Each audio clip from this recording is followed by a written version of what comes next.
अब इनसे क्वेश्चन हमेशा आते हैं, तो मैं अभी भी लिख देता हूं, आपका वेरी वेरी इंपॉर्टेंट है, वेरी वेरी इंपॉर्टेंट है, इससे बेस्ट कुछ हो ही नहीं सकता, है ना। ये डेफिनेशन आप पढ़ लो बस, ठीक है। चलो, फ्यूजिंग करंट क्या है?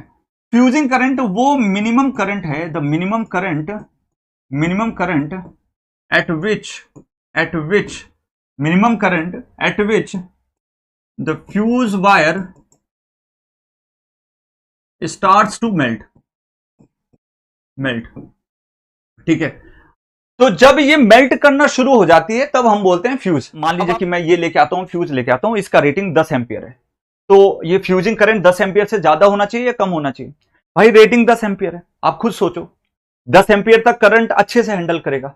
जब 10 से ज्यादा होगा करंट तभी ना फ्यूज होगा, कि पहले ही फ्यूज हो जाएगा? 10 तक वो अच्छे से हैंडल करना चाहिए, 10 से ज्यादा पे गया तभी ना फ्यूज होना चाहिए।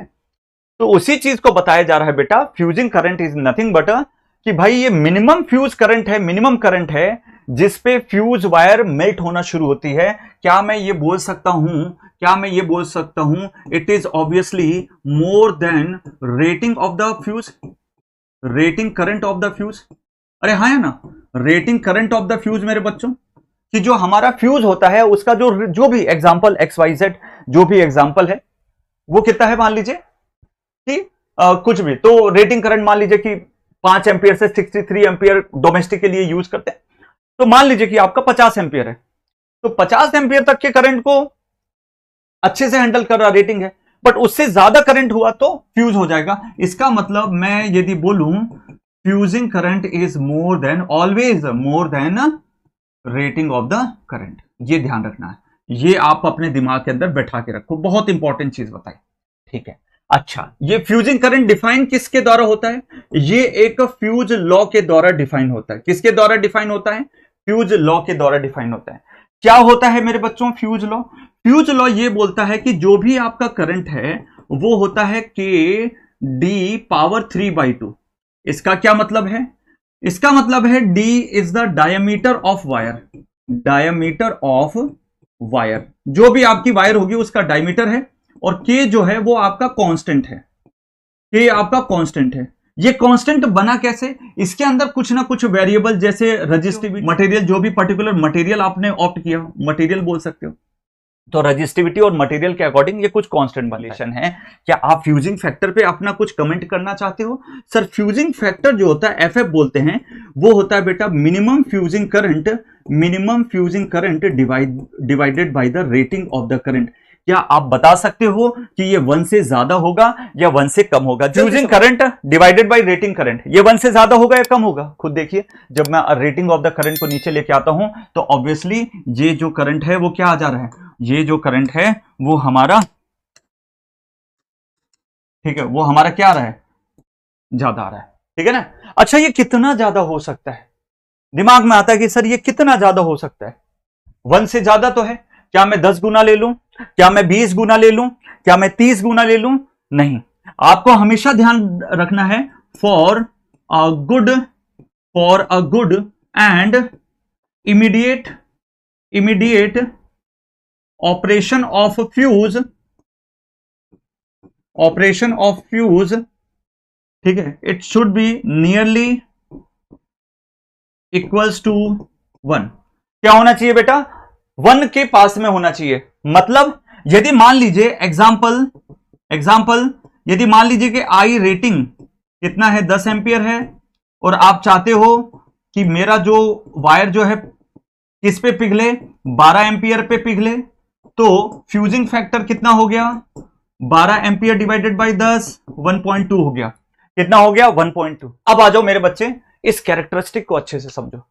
ये कैरेक्टरिस्टिक से क्वेश्चन बहुत पूछा जाता है, very very important, very very important, बहुत प्यारी कैरेक्टरिस्टिक है। देखो, ये कैरेक्टरिस्टिक ये बोलती है कि बाई चांस यहां पे फॉल्ट हो गया, ये फॉल्ट यहां से बढ़ना शुरू किया, इस पॉइंट पे आने के बाद ये करंट ऐसे ड्रॉप हो जाता है और फिर ये नॉर्मल करंट की तरह फ्लो करना शुरू कर देता है। कहानी समझ में आई? मतलब फ्लो क्या करता है, खत्म हो गया यहां से। कहानी समझ में आई? तो ये जो फॉल्ट हुआ, ये फॉल्ट स्टार्ट यहां पे हुआ, और ये वाला जो पॉइंट है उसे बोलते हैं कट ऑफ करंट। इन दोनों के बीच में प्री आर्किंग टाइम होता है। ये क्या होता है? Pre arcing time.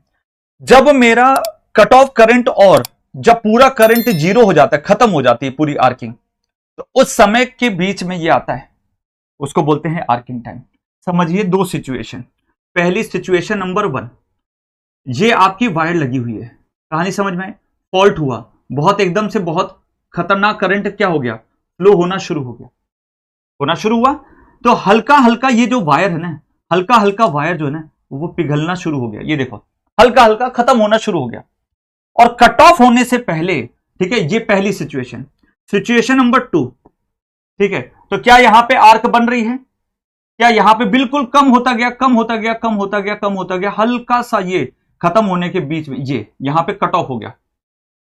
और जैसे ही हल्का सा ये दूर होगा ना वायर, जैसे ही हल्का सा बेटा वायर दूर होगा, वैसे ही इन दोनों के बीच में हल्की सी आर्किंग बनना शुरू हो जाएगी। ठीक है ना? तो ये वाला जो पोर्शन है वो किसको बता रहा है? कट ऑफ होने के पहले जब आर्किंग नहीं हुई थी। ये वाला क्या बता रहा है? यहां पे आर्क आ गया, मतलब कट ऑफ होने के बाद का समय। और ये धीरे धीरे करके आर्क खत्म हो जाती है थोड़े समय के बाद में। तो वो यहां पे बताया। तो दो सिचुएशन समझो और इस पूरी कैरेक्टरिस्टिक को समझते हैं। तो पहला डेफिनेशन क्या है मेरे बच्चे? Prospective current. पहला डेफिनेशन क्या है मेरे बच्चे? Prospective current. Hello sir, Haryana JE के लिए कंटेंट है? हाँ जी, ये जो कंटेंट है मेरे बच्चे, ये आपको हर एक जेई और एई एग्जाम में काम आएगा। ठीक है ना, आप टेंशन मत लीजिए। हर एक पूरे इंडिया के किसी भी जेई और एई है, कंसेप्ट तो वही है ना। चलो पहले हम पढ़ेंगे prospective current. What is the prospective current? The RMS value of the first loop of the fault current obtained if the fuse replaced by the ordinary conductor negligible resistance।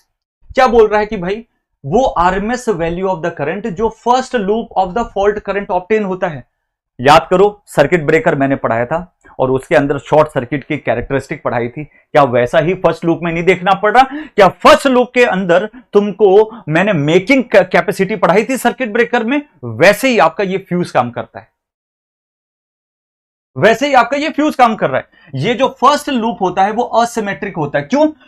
ये पूरा लूप और ये दूसरा लूप, ये बड़ा है और ये छोटा है। पॉजिटिव लूप और नेगेटिव लूप बराबर नहीं है, इसीलिए असिमेट्रिक करंट बोला जाता है। चीजें समझ में आई? दूसरी चीज, ये पहला लूप जो होता है वो सबसे खतरनाक होता है। सर्किट ब्रेकर में याद करो, पहला लूप जो बना था फर्स्ट लूप, और यहीं पे फर्स्ट से 2 साइकिल में ट्रांजिएंट के अंदर हमने किसकी बात करी थी? किसकी बात करी थी फर्स्ट लूप में? मेकिंग कैपेसिटी की। याद आया? तो यही है। उस समय पे जो आरएमएस करंट आपको फर्स्ट लूप में देखने को मिलता है वो आरएमएस करंट है, हम लोग बोलते हैं prospective current. Cut off current graph से देख सकते हो, वो मैक्सिमम करंट है। ये देखो, ये एक्सिस किसकी है? करंट की। ये एक्सिस किसकी है? टाइम की। तो क्या बोल रहा है? वो मैक्सिमम करंट, वो मैक्सिमम, इससे ऊपर नहीं जा रहा है। वो मैक्सिमम करंट, वो मैक्सिमम करंट जब यहां पे ये 2 वायर सेपरेट हो जाती है। वो मैक्सिमम करंट जब वायर पिघलना शुरू हो जाता है। तो ये देखो, तो क्या बोलेंगे? The maximum current in the fuse element, in the fuse element before element melts.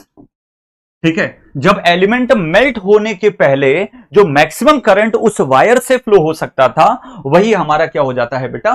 किस चीज को डिफाइन करता है? कट ऑफ करंट को डिफाइन करता है। अब फॉल्ट जहां से स्टार्ट हुआ और फॉल्ट कट ऑफ करंट के बीच का जो समय होता है उसको मैं बोलता हूं प्री आर्किंग टाइम। तो what is a pre arcing time? ठीक है, the time between the fault starts and the time at which cut off current happens या occurs, ठीक है बच्चे, या occurs। आई होप ये समझ में आए, है ना? तो आर्किंग होने के पहले का समय, हिंदी में बोलूं तो चिंगारी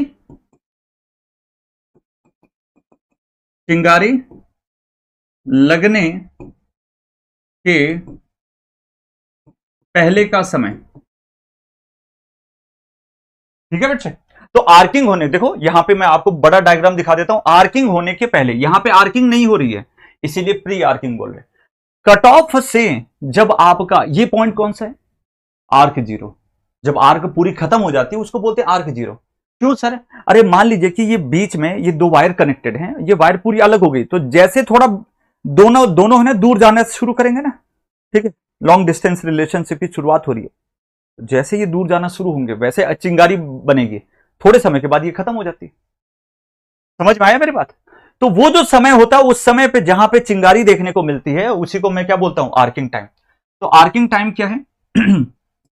ठीक है, ठीक है, the time between the time between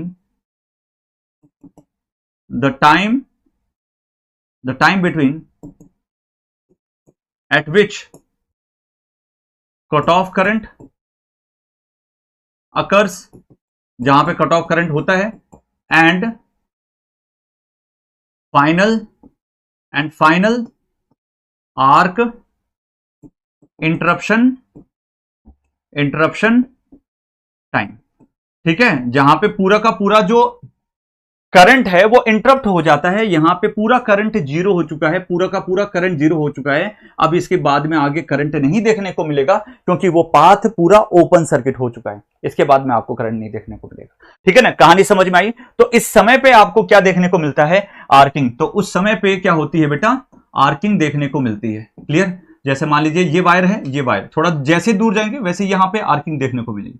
arcing होगी तो बच्चे वहां पे बहुत ज्यादा हीट होगी, बहुत ज्यादा हीट देखने को मिलेगी। क्लियर है? तो ये सभी चीजें आपको जानना जरूरी है। टोटल ऑपरेटिंग टाइम क्या है? टोटल ऑपरेटिंग टाइम है कि भैया pre arcing time plus arcing time, इन दोनों को यदि आप जोड़ दोगे तो आपका क्या बन जाएगा टोटल ऑपरेटिंग टाइम बन जाएगा। कहानी क्लियर है? बहुत सिंपल। ठीक है, अब वो एक एग्जाम में ये पूछा गया था कि प्री आर्किंग टाइम कितने समय का होता है, तो ये लिख लीजिए 0.001 सेकंड का प्री आर्किंग टाइम होता है। कितना होता है बेटा? 0.001 सेकंड का प्री आर्किंग टाइम होता है।